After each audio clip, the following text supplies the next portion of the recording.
night, Grand Rising.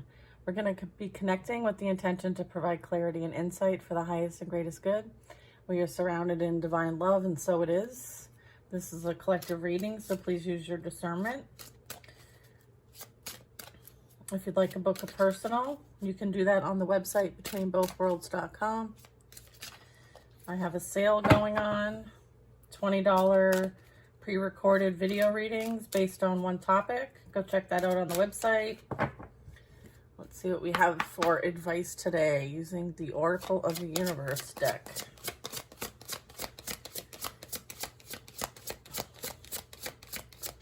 Thank you to all of you that support and follow the channel. Appreciate you. Thank you for the donations and the bookings. I appreciate that as well. Helps the channel continue to go.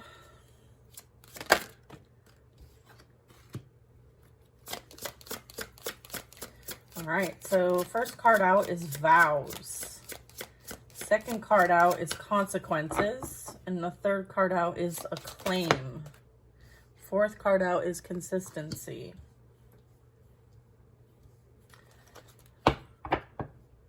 Bottom of the deck energy, self-trust.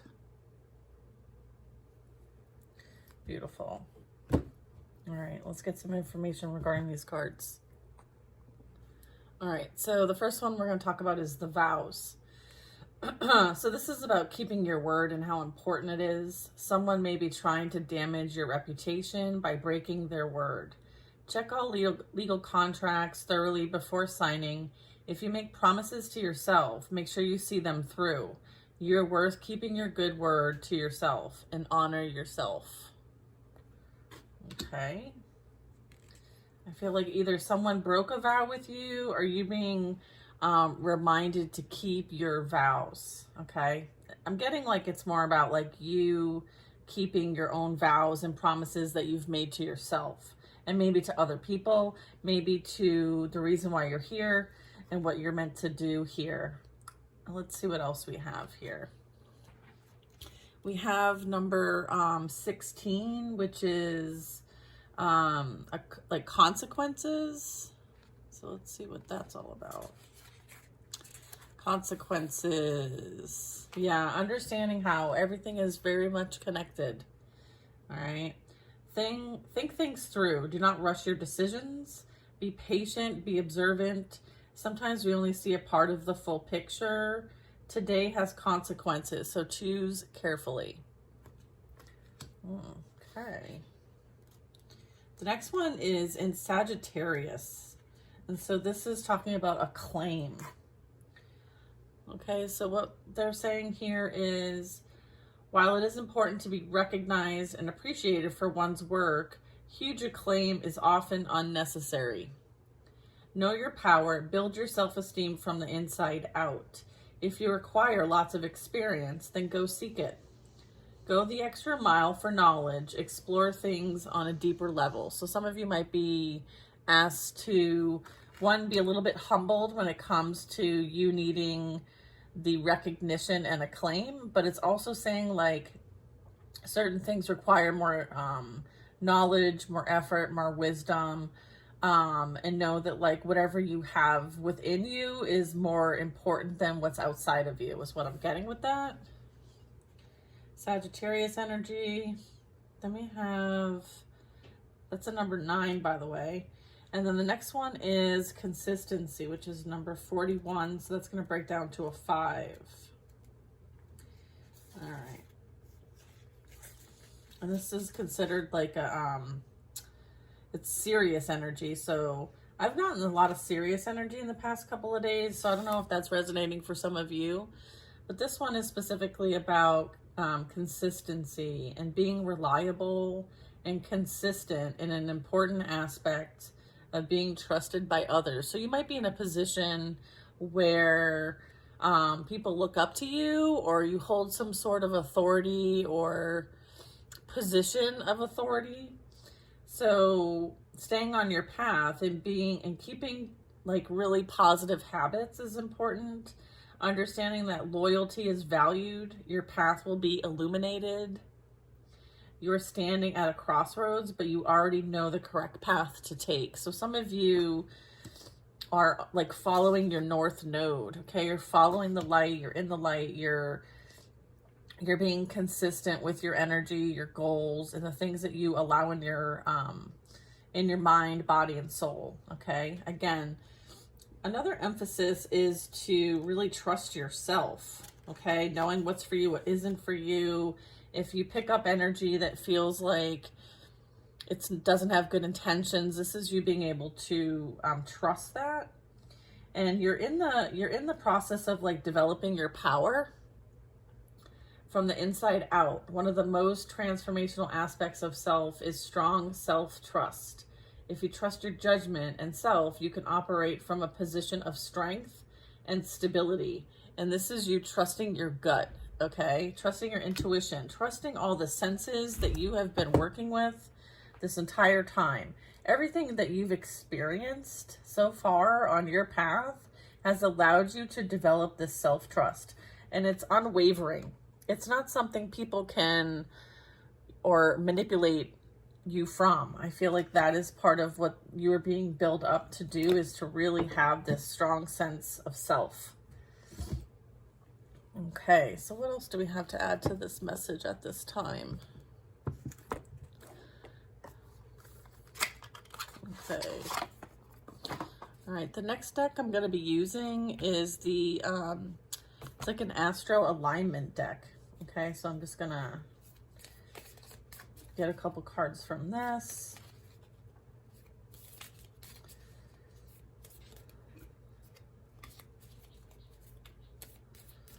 All right, so self-trust, vows, and sticking to the vows and agreements that you've made, whether it's on a personal scale, professional scale, or has something to do with your calling and purpose here.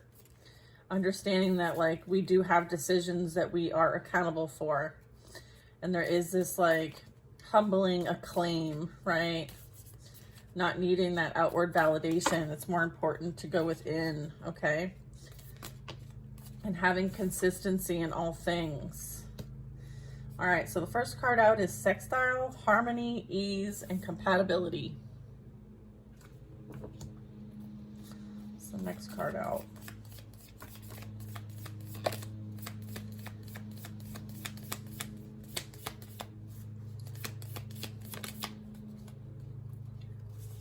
All right, we have Sagittarius. That's the second time we've had Sagittarius. Adventurous, free, and philosophical.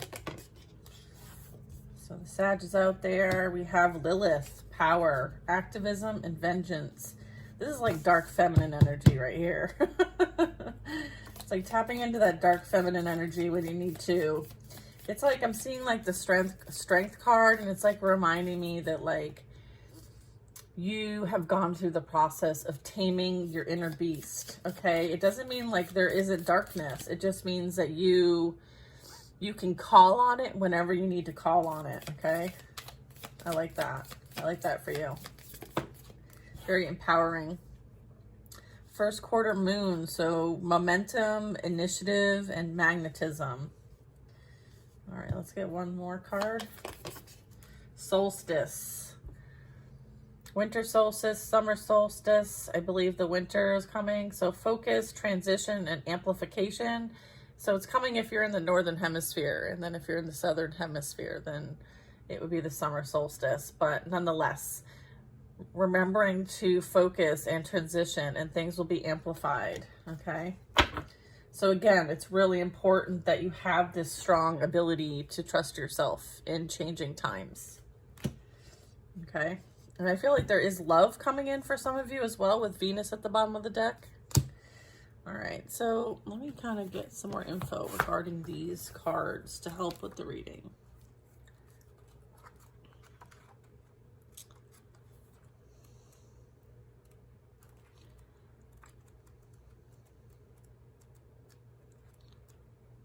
Let's see.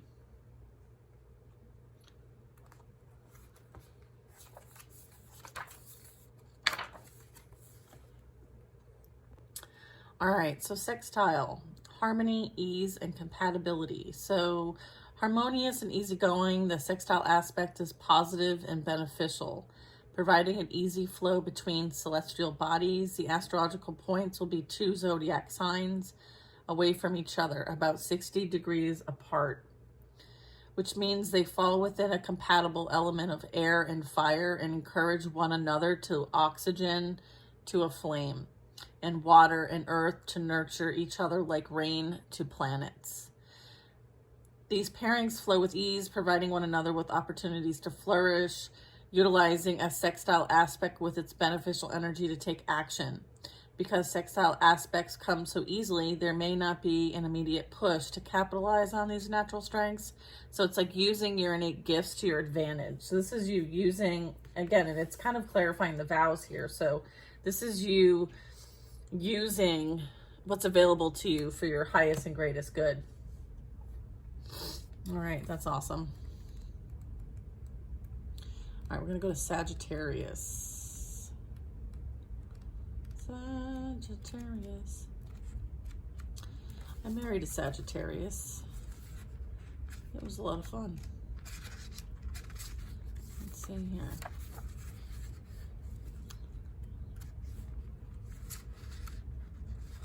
Where are you at? Oh, there we go. All right. So the tarot card that represents Sagittarius is actually Temperance. This is a mutable sign. With an open mind, Sagittarius approaches life as one big adventure, philosophical and curious. Sagittarius has an enthusiasm that puts wind in their sails and often pushing them to travel and explore. Sagittarius embodies optimism and choosing to see obstacles as opportunities. That's totally what this reading is about. Okay, with the thirst for truth, Sagittarius will know no bounds when it comes to seeking knowledge. Sagittarius asks you to expand your horizons and leap towards the faith and curiosity. Allow yourself to dream big and take up space. Be ready to adapt and embody flexibility as you explore your desires. And it's like remembering that the world awaits you. And that's awesome. Okay? Go get them.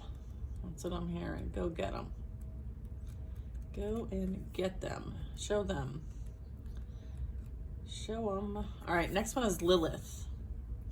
Power, activism, and vengeance. Lilith embodies your dark side, representing your shadow, emotions like anger and boundaries. Lilith embraces your inner authority and sense of justice. Sexuality is expressed here, especially those parts of yourself you choose to show only behind closed doors. Lilith walks a fine line between empowering and exposing you, depending on how well you own your vulnerabilities. Look to Lilith to explore the parts of you holding on to buried emotions, like grief, and how these emotions can propel you into taking aligned action, even if you are misunderstood. That's clarifying the acclaim, which I think is very relevant.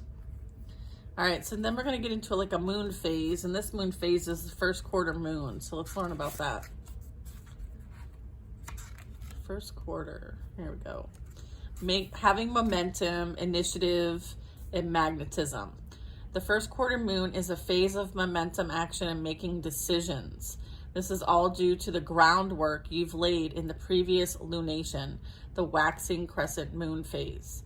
The moon is at 90 degrees angled to the sun and earth, appearing to be half illuminated and half in shadow. Okay, so it's like representing this here, like half in the moon, in the light, and half in the shadow. Very fascinating.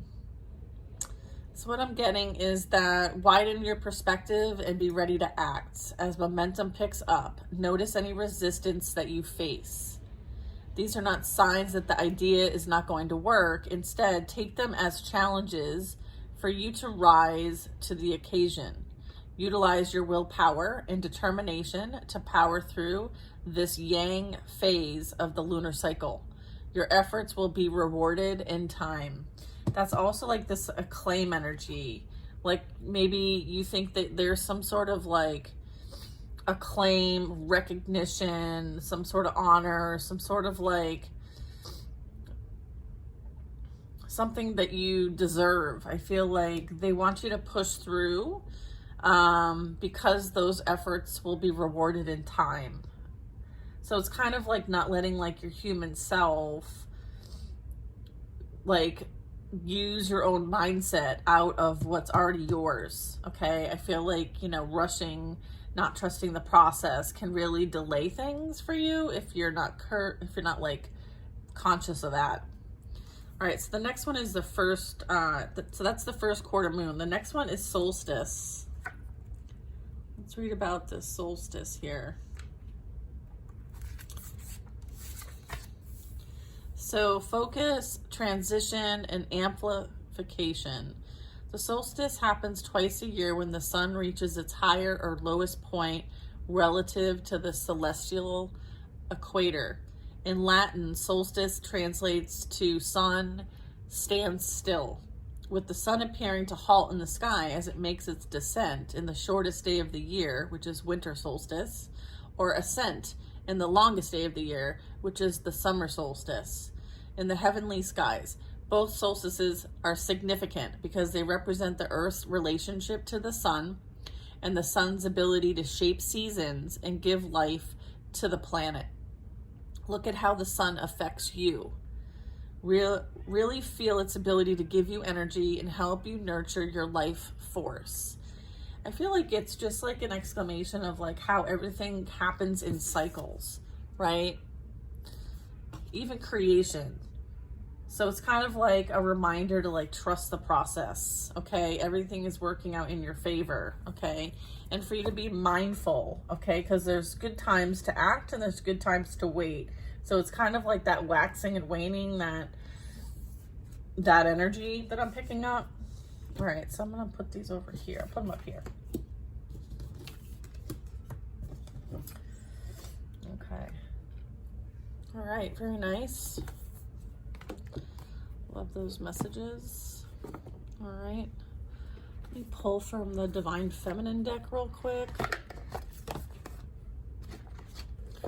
I focused and featured her today. Very fascinating energy. It's an energy that is very empowering as well. Great to work with when it comes to manifestation and connection. Let's get some advice from the Divine Feminine energies. I can help us along with our process.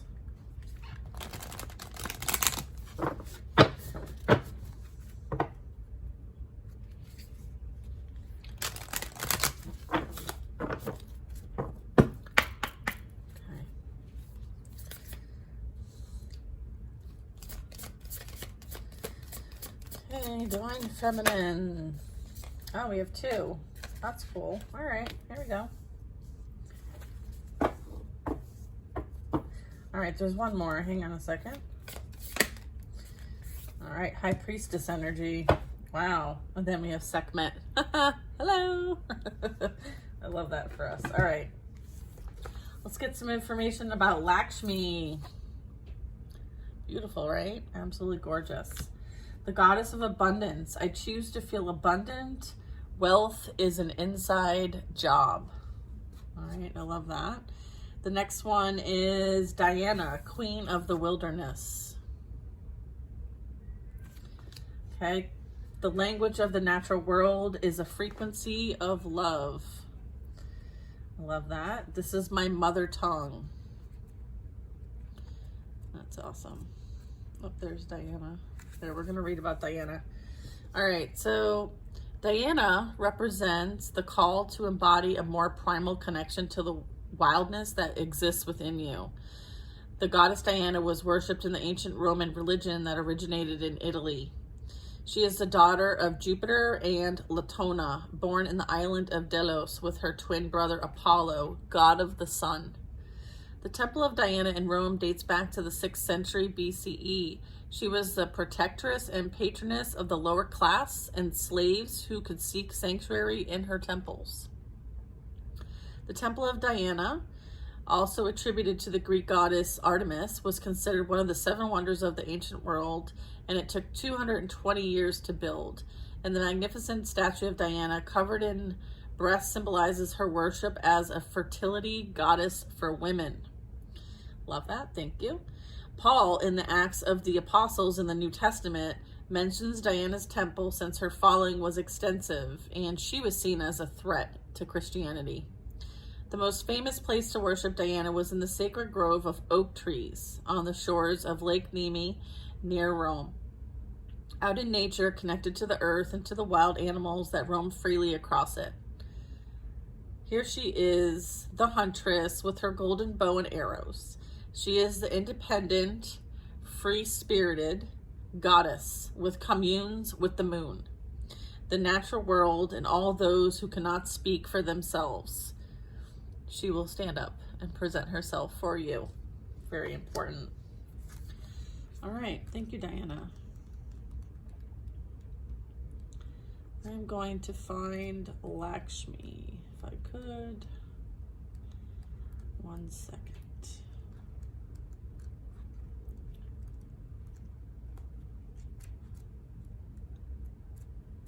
What's up, Callie? I am thoroughly enjoying this deck, by the way. I'm learning so much.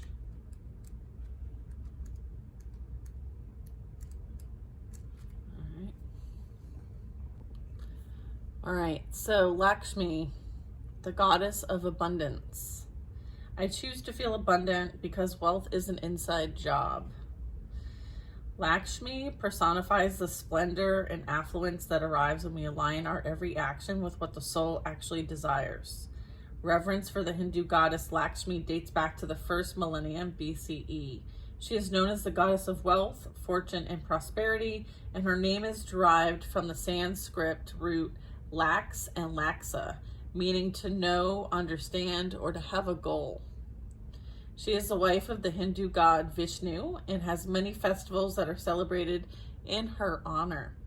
In the ancient Indic epic, the Ramayana, Lakshmi is said to have miraculously sprung from the foam of an ocean of milk churned by the gods. Lakshmi is often pictured in her iconography holding the lotus. This is symbolic of the fact that great beauty arises from the dark richness of the earth under any circumstances. All that's needed is the auspicious or divine timing for the lotus to come into bloom. Her essence then is about understanding the goal in life to realize the abundance of the soul. Wow. I love that. Lakshmi reminds us of the ultimate goal, which is not making money, but being able to know our true bliss. What makes us feel lit up with a glow stick while we're doing it. What work doesn't feel like work at all. Lakshmi is a wink to find that vocation, that bliss, so that what is within us comes into full bloom through something we can do and show the world. So I feel like there's a push to kind of like tap into what brings you joy and happiness. And is there something there that you can contribute to, like, society with? Because sometimes, like, doing what you love, it just automatically increases the vibration that you are holding. So it's like doing what you love and surrounding yourself with things that bring you joy and fulfillment, and knowing that you're capable of creating this all on your own. It's kind of like that vow. It's kind of like making that vow to yourself. And as a result of you making that vow to yourself, it kind of like is that ripple effect, which is beautiful. All right, the next one we have is Enlightened, the High Priestess. I am one with my soul, and my soul is a legacy of love. Let me see if I can find her. Here we go. Very cool. Look at this. She embodies the ability to become one with our soul to live out our highest purpose. Born in Mesopotamia during the Akkadian Empire around 2285 BCE, Enlightened was considered not only the first known female poet, but also the first named literary author in her family and in history. It is believed that she was the daughter of a Sumerian king, Sargon of Akkad. She was given the title of En, which signifies her tremendous political power. Sargon of Akkad named her the high priestess of the most important temple in Sumer, and she was charged with the lofty task of melding the Sumerian gods and goddesses with the Akkadian ones to create stability in the empire. Ehudwana composed 42 hymns. Her most famous works are titled The Exaltation of Ayana and the Sumerian Temple of Hymns. Her hymns were copied and used long after her death and considered immensely valuable, equal to the inscriptions of kings. She is credited with creating the structure of poetry, psalms, and prayers that were then used throughout the ancient world. Her hymns influenced and inspired the prayers and psalms of the Hebrew Bible and the Homeric epics. It is believed that she reached a semi-divine status in her lifetime, and that she was considered to be the embodiment of the Sumerian goddess Inanna. Wow, that is beautiful. Thank you to our divine feminine energies. We will put you up here with the view of what's next. Thank you. There we go. I love that for us. Okay.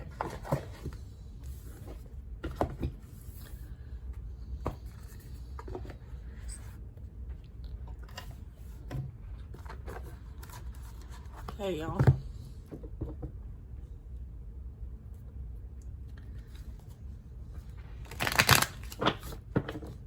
We are going to use some tarot at this time.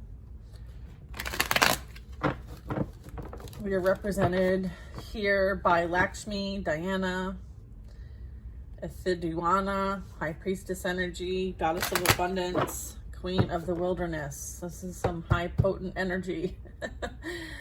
All right, let's see what we can get. That would be advice. Yeah, remember how I said I saw the Strength card? There it is, first card out. So yeah, this is reminding you that you do have this dark side, and you are enlightened and understand the responsibility, okay, to being in that dark energy, right? That shadow side and the consequences that come with it. This is you balancing your ego and pride and taming that beast within and having this inner strength. I feel like they want us to be reminded how strong we truly are, okay? Having that confidence, okay? And having compassion as well. I have the Seven of Wands. So I feel like you're also someone who can stand their ground. You're someone who has the tools needed to defend your stance, to defend your position, to defend your name. I'm also getting that there are energies that do also defend you, okay? This is you being able to overcome and persevere. I feel like this is you have the higher ground. You take the higher ground. There is justice playing out here. There's fairness and balance being restored. I feel like there might have been something you had to defend and protect yourself from, and you were justified in doing so. I am getting that you did go through some sort of like shadow healing energy. I feel like there was some sort of unbiased energy here that made a decision on your behalf. Okay, what do we have here? The Tower. Yeah, there was something that ended. Something that was a catalyst. Something that was like a downfall. Okay, I feel like there was something that had to come to a screeching halt. What came to a screeching halt?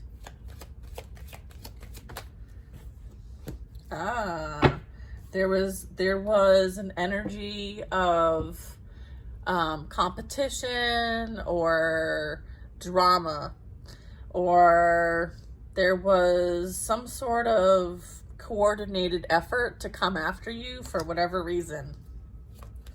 I feel like that is why there was justice. There's justice playing out here. I feel like this created an ending to a major cycle in your life. One that you were required to close out and learn from. There was lessons playing out here. I feel like you are this energy of being that interdimensional being, right? It's like understanding that you are this healer, you are this beautiful energy, and you do have strong supporters when it comes to why you're here and what you're here to do. And this is you committing to what you came here to do, regardless of the opposition. It's almost like this opposition taught you to stand in your truth, to stand in your power. All right. So I feel like whatever was experienced, okay, was for the purpose of learning and developing your tools as the magician, okay, the ultimate creator, right? You being in charge of creating your own existence, okay, and being liberated to do so. I feel like you might have been around people who wanted to manipulate and control how powerful you are, but I feel like through this process, you claimed your power back. And now you are the magician having an earthly experience here, and you're able to create anything that you want, okay? This is like manifestation energy as well. This is you being in your power, being active. Then it comes out officially. Yeah, this is you being in your power and being activated, and as well as having like this vengeance. Here's the justice with the vengeance energy. I'm also getting like, this is that magnetism, like what you think you create. All right. So it's about really making sure that you put the work in to make sure that your energy is top notch because of the power that you have. So being aware of this, being empowered to use this energy that you have and understanding and all the things that you learned about your alchemy, your transmutation, your spiritual gifts. This is about like you understanding that there is this trust now that's built. Like you don't deny your power, you don't deny what you're picking up on, you trust yourself. All right, so what else do we want to share here? I feel like you have strong divine feminine, divine masculine support. I feel like this was all part of the plan is what I'm getting. I have the Hierophant, yeah. And then I have the Hermit. Okay, so this was for your spiritual development. Whatever you've experienced, this is like Joan of Arc energy right here. Like you are someone who was initiated and are of service. Your acts of service are here, okay? I feel like there are consequences for anyone who kind of comes up against you because of what you are here to do. There is some sort of like vow, which was the first card out in this deck, and commitment, okay? To guide others on the spiritual path, okay? That is what you're here to do. And yes, there will be people and energies that want to prevent this from happening. It's almost like people saw your abilities before you did and they tried to harvest it or some sort of like sacrifice it or use it for their own benefit. I feel like you woke up to this. I feel like that's why the Tower was here, is because that was what was going on. And then you finally woke up to the reality of this and you protected yourself, okay, with the Moon card. I feel like you have this psychic insight and you're meant to share this. You're meant to guide others, okay, with your spiritual beliefs, with your religious beliefs. Like you're someone who has a lot of loyalty. You're someone who is very loyal to the cause. You made a vow, you're honoring your vow. This is you being ignited. This is you, going within and having that introspection, and this spiritual awareness, right? This could be you keeping things to yourself, kind of protecting your energy, because now you know just how important it is, and you're here for a specific purpose. I feel like you do have major energy that you're working with as well. And they very much could be like guiding you through your life experiences, okay, so that you can learn the concepts that like Lakshmi and Diana and our High Priestess brings to the table here. So I would for sure say that like there is some sort of like spiritual leadership playing out here in some way, shape, or form. Or you are being spiritually guided one way or the other. Okay, let's see what else we have.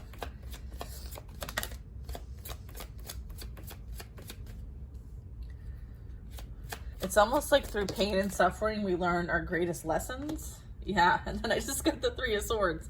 Yeah, I feel like you have experienced quite a bit of heartache, quite a bit of pain, quite a bit of deception. And so it's really important for you to really, and there's judgment playing out for this too, just so you know.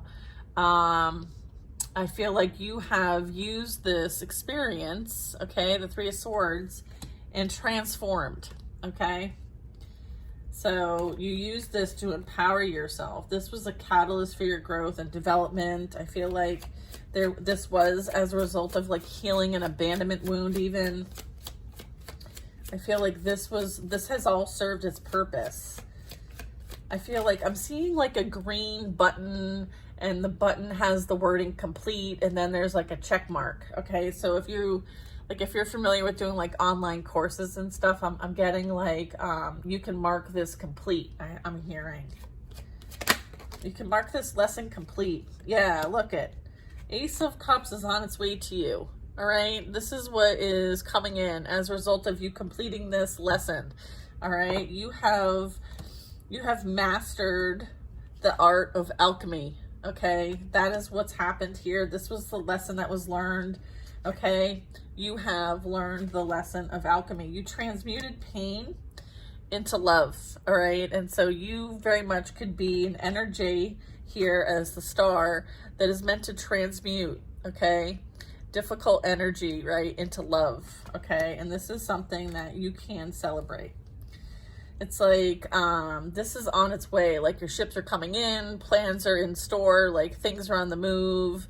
It's just a matter of time before this comes to you. This also represents self-love and you understanding that love wins no matter what. And this is you also taking the higher road, in love when it comes to love. Like you choosing love in a situation over anything else. Okay, I believe that brings freedom and it brings liberation as well. Okay, so that is beautiful. Let's get one more card. Yeah. Then we have the Knight of Cups. For some of you, this is you taking yourself on a date and enjoying yourself and living your best life. This also could be that like there's a friendship, a companion, someone of interest that might want to make some sort of emotional investment towards you. I feel like this is what's on the horizon, okay? So put on that dress, do your hair, put that lipstick on, all right? So that you are like in your feels, like you are feeling yourself. You're feeling like you are this high priestess badass. Like you should be feeling empowered, encouraged, liberated, and knowing that like the integrating of your ego and higher self, okay, and your shadow and your light is only going to help to anchor in this self-trust. Okay, this is you having the capacity and the capability to accomplish anything that you came here to accomplish. So if anything, this should be like something to ignite your passion, ignite your purpose. Hopefully this finds who it needs to help with the activation process, okay? For you to stand in your power and for you to know who you are and why you're here, okay? So understanding that like you made a vow to come here to learn what you came here to learn. And again, like there's contracts with people to learn these things, understanding that. And everything that you experience is somewhat designed by you, okay? But also you're not alone in this blueprint, in this design, okay? And you are guided through it all, one way, shape, or form. So tap into the resources that are available to you. I'm getting like there's resources available to you that you may not be utilizing, and they want you to kind of do that environmental scan to see how you might be able to use your resources more wisely, okay? Definitely getting that. Queen of Wands, yeah. This is you being in your most spiritual self, okay? This is your high vibrational self. This is you in your power. your authority, you're emerging as a leader, you're someone who has a lot of access to a lot of things. So again, like the Queen of Wands is someone who takes action, they're ambitious, they're motivated, they take on challenges. If there's a challenge they have, it's somehow work out in their favor. This is who you're being asked to step into, okay? This energy. If you're not already in this energy, this is what they're working on for you to embody, is the Queen of Wands, okay? And I love that. And, you know, here's the reason why we're doing it. Devil at the bottom of the deck. All right, y'all. I hope you enjoyed this reading. I kind of tapped into some decks that I don't normally use, but it was fun nonetheless. All right, sending you guys lots of love. Until next time.